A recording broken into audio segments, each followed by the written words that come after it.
Hari Om, Bhagavad Gita, Chapter 9, Raja Vidya, Raja Gugya Yoga, King of Knowledge and King of Secrets. Verse 13. In the last verse, Bhagwan Krishna said,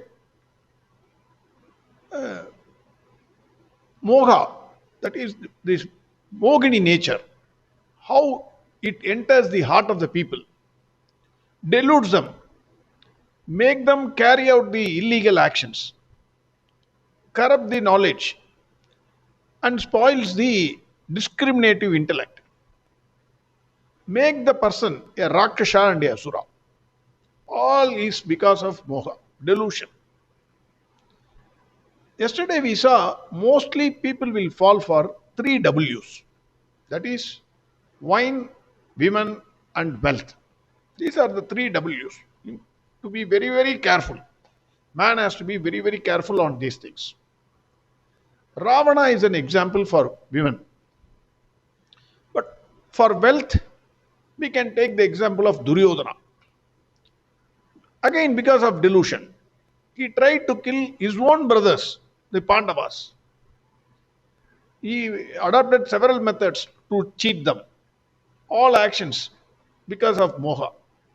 He put them in a palace made of wax palace, famous wax palace. Now the wax, they make the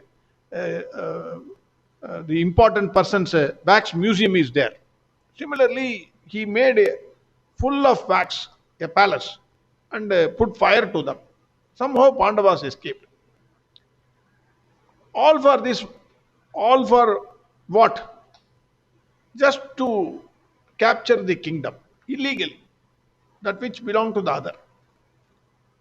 Sir, for wine, you need not have to have an example in the Mahabharata or Ramayana. You just go in your colony, you will find at least a few families which are suffering because of the drunkards. Moga. So, three W's, a man has to be extremely careful. Wine, women, and wealth. We saw 99.99% of the people fall a prey to this moha. What happens to the 0.001%?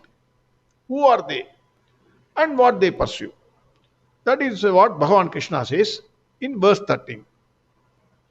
Mahatmanastu mam partha daivim prakrtim ashritaha bhajantyananya manasaha nyatva buddhadim avyayam.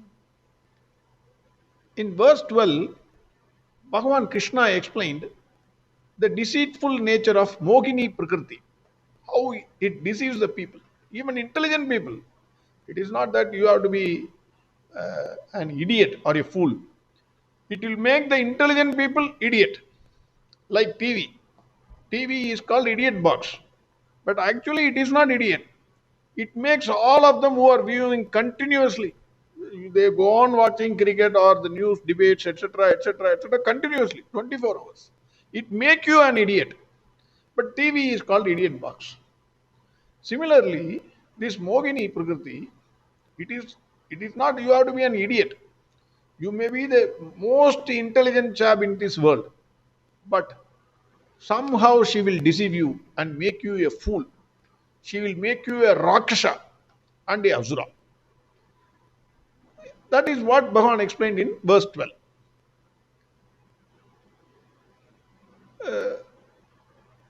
But even a person of average intellect, they know all the pleasures of this world are temporary and fleeting. You need not be a intelligent fellow, even a below average fellow. They also know, sir, I know, sir, all these things, this is not new for me. I know everything, sir. You don't tell me all these things. All these are fleeting pleasures. So what? This is the way he will behave. Average intellect knows. Generally, the things are beings which give more pleasure or joy or the causes for our extreme suffering. This they may not know. The things or beings which give more pleasure or joy are the causes for our extreme suffering. Either not knowing this, or if you are intelligent, even after knowing this, people will fall a prey to Mohini Prakriti. Moha, delusion. In verse 13, Bhagavan explains the divine nature of Deva Prakriti. Bhagavan calls these people as Mahatmas. Mahatmanastu mam partha, the great souls, the sadhu janas, the self-controlled masters, the they are the guiding light for the people of this world. Mahatmas. These Mahatmas have the qualities of divine nature. Manas is a very difficult word to define in English. The closest word in English is mind. The mind of a person is always moving from one thought to another. The moment you get up from bed, thousands of thoughts cloud your mind. Many a times you will forget the important thought. One after the other, much quicker than the waves of the ocean, it will come. When you read or hear Bhagavad Gita, or you go to a temple for praying, or you sit in a lecture hall or in a classroom, your manas will go somewhere without you knowing it. Maybe into your personal world or your personal problem or your personal joy or into the external world, maybe some movie, what you have seen, or some scenery or some joke. Go one round and it will come back. By the time that manas comes back, everything will be over. Temple will be closed, the meeting will be over, Bhagavad Gita, the chapter, the verse will be completed, everything will be over. Extremely difficult to control the manas. In Tamil, they say one idiomatic expression, Siraikki Raman Chittapanana. That is, one fellow went to attend Ramayana class, very much interested in Ramayana after hearing something about Rama. Rama's how a person can live. Rama and Krishna are the living examples. How to lead your life. So he, after hearing Rama, he doesn't know anything about Rama or Ramayana. So he wanted to hear that lecture on Rama or to know the full story. So he went to a good guru, so who can speak English also. Let us assume he's a foreigner, following different religion. He wanted to know about Rama. So he went to the guru. The guru also extremely he was happy. Somebody who is not knowing about Rama wants to know about Rama. He went on explaining to him in detail from Dasaratha, starting from Dasaratha, how he had no children, etc., till the end. Finally, the guru wanted to know whether he has fully understood Ramayana. So he asked a question. Now you know who is Rama? The guru asked. He said, yes, Guruji, Rama is the uncle of Sita. That means what? He was sitting there.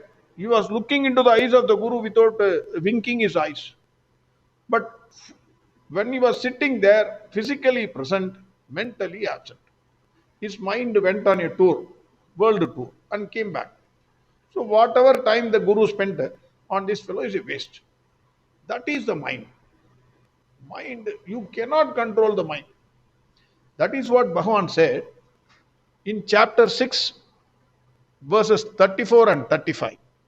In verse 34, Arjuna says, Sanjalam himana Krishna pramadi balavadridam tasyagam nigraham manye vayorivat sutushkaram. Arjuna says, Hare Krishna, the mind is always restless, turbulent, very powerful, and unyielding. I think controlling the mind is as difficult as controlling the wind. This is what Arjuna says in verse 34 of chapter 6. How can you control the wind, Krishna? How can you control the mind? I think you are suggesting something which is impossible. That is what Arjuna is saying. Bhagavan answers him in verse 35. Shri Bhagavanuvacham Ashamshayam Mahabhago Manodurnigraham Chalam Abhyasena tu Kaundeya Vairagyena cha Grigyate. Bhagavan says immediately accepts. Hey Arjuna, undoubtedly you are right. I am not saying mind is very easy to control. Mind is extremely difficult to control and is always restless. I agree with you. But Bhagavan said, it can still be controlled by abhyasena tu kaundeya.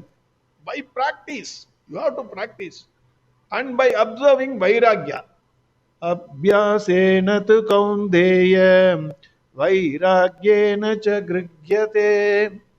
The Mahatmas were once ordinary people like us. They were also like you and me. They were also falling for the pleasures of this world. They strictly followed the instructions of Bhagwan Krishna. That is, by consistent practice and by adopting Vairagya, they have controlled their manas. They have developed Ananya manas. That is why they are called Mahatmas. But these Mahatmas developed the Ananya manas. They cannot be even slightly tempted by the pleasures of this world.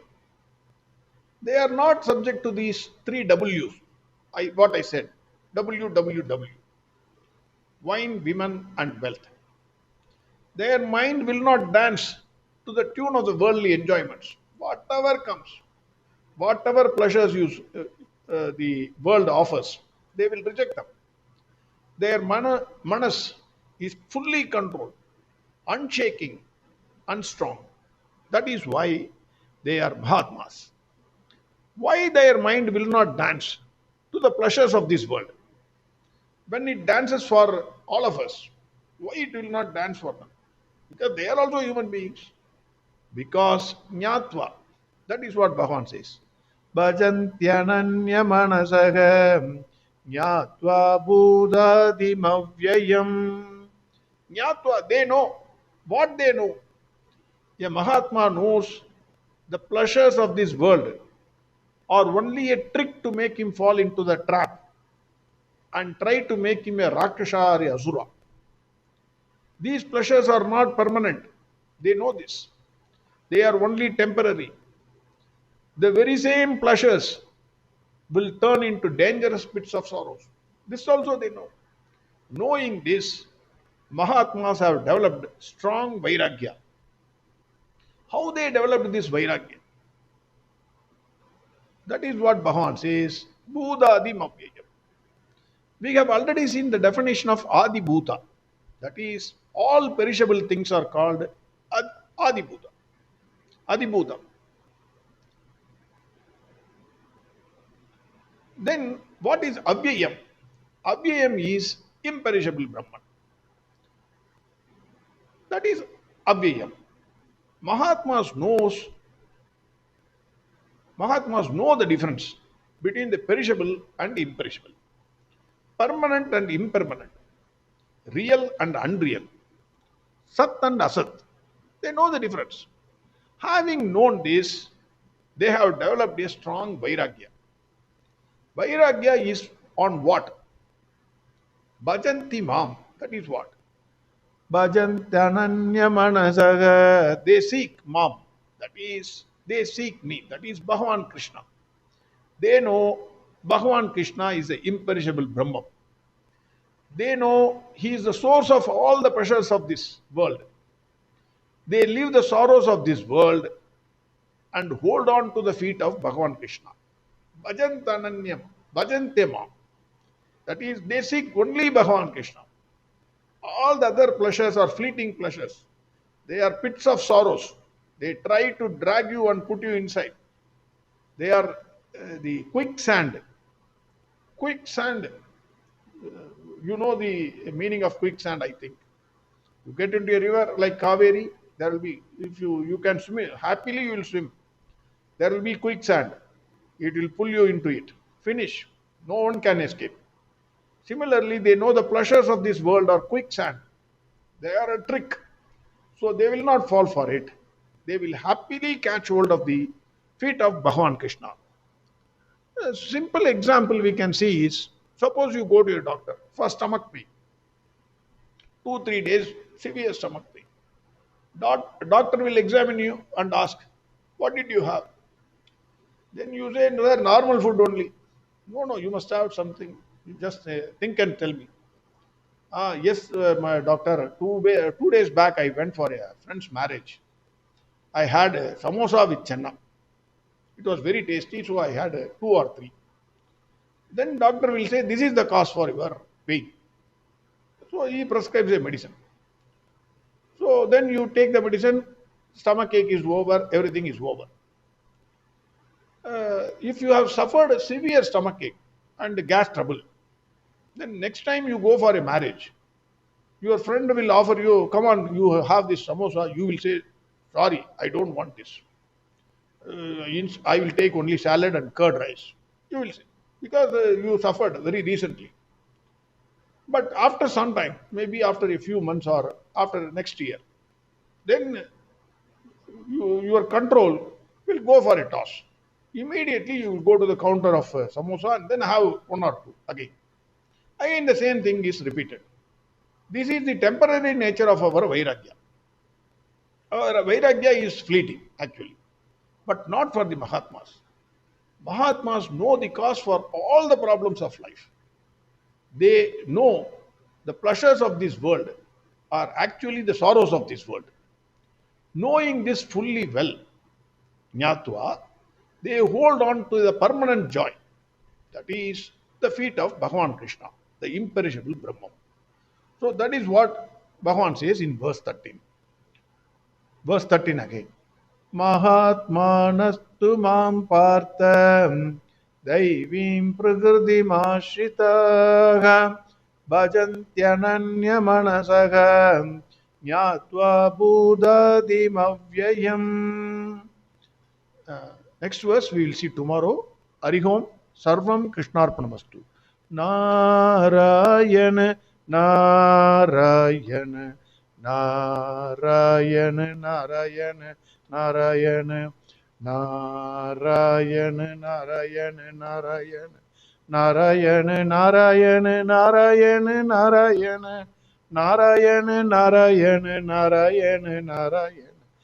Narayana Narayana Narayana